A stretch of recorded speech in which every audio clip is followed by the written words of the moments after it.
guys. Welcome to LiveX Studio Demo. And today we're going to be talking about the ATEM Mini. Sorry, I'm a little out of breath. We have 7 seconds to get from the MCR to the studio.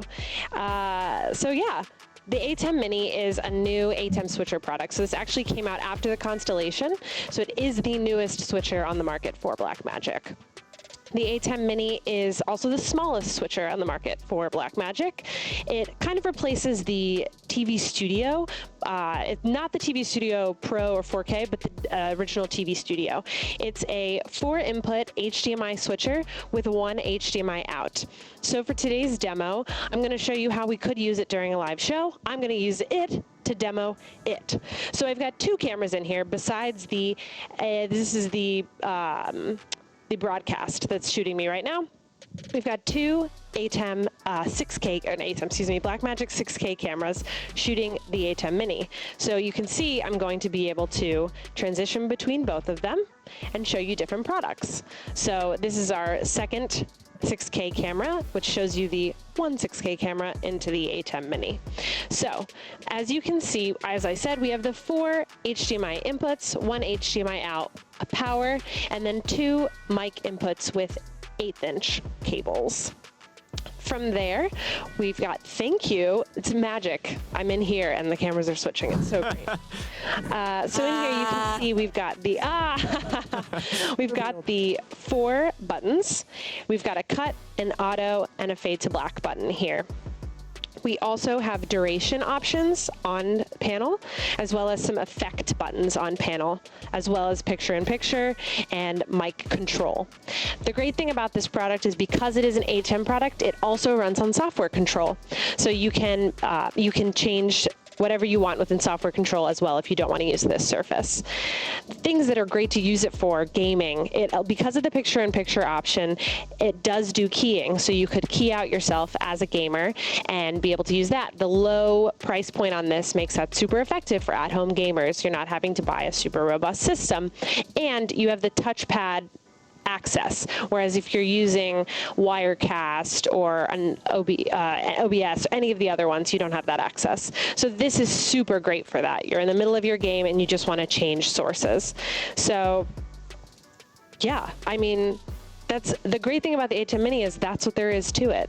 It's very simple, it's very small, it's HDMI, so we're actually running clean HDMI sources to it right now. We're not even going through any conversions, but you could convert HDMI to SDI or SDI to HDMI depending on your inputs or your output needs. But other than that, it's very straightforward.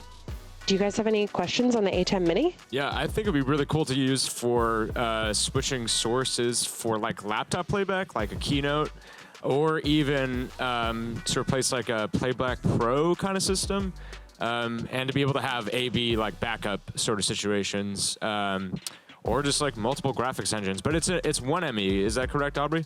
Yes. Cool. It's just 4 inputs, so yeah. Got it, yeah. I wouldn't even say it works on that system necessarily.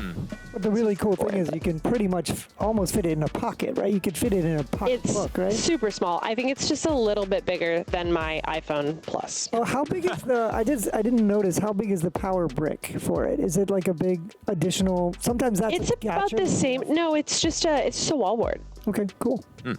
Yeah, which might not be a lovely term to say on air, but that's the normal Blackmagic 12-volt thing. So it's slightly different. Ooh. And if I unplug it to show you right now, then you won't see this anymore. Yeah. Is it PoE by any chance? I can't remember. Ooh. No. Oh. You control ATEM through the Ethernet port. Yeah, because I think some panels are PoE. Is that right, Makozy? Well, I believe so, yeah. Yeah, I think the advanced panels, PoE, the the one in color controls, PoE. Yeah. That's like a backup. I mean, I don't know. Yeah.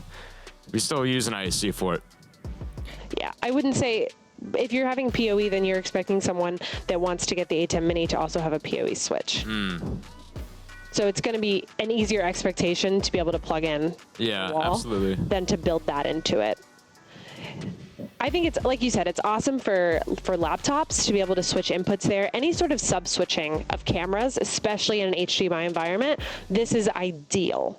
So even for us, having multiple production bots running graphics, to be able to have our graphics op also have one of these in line, and then they're controlling which P-bot we're using, and then we're not having to put multiple inputs into our switcher.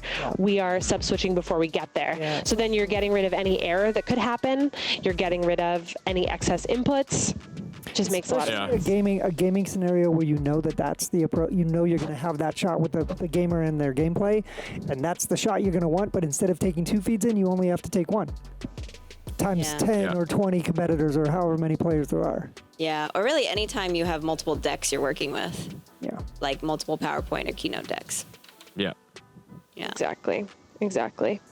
So we're a big fan of Blackmagic. Obviously, we've got the 6K cameras here.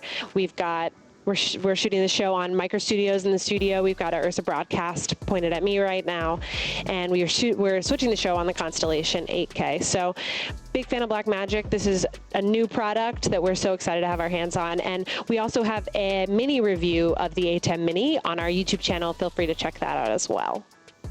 Thanks for watching our studio demo. Yay!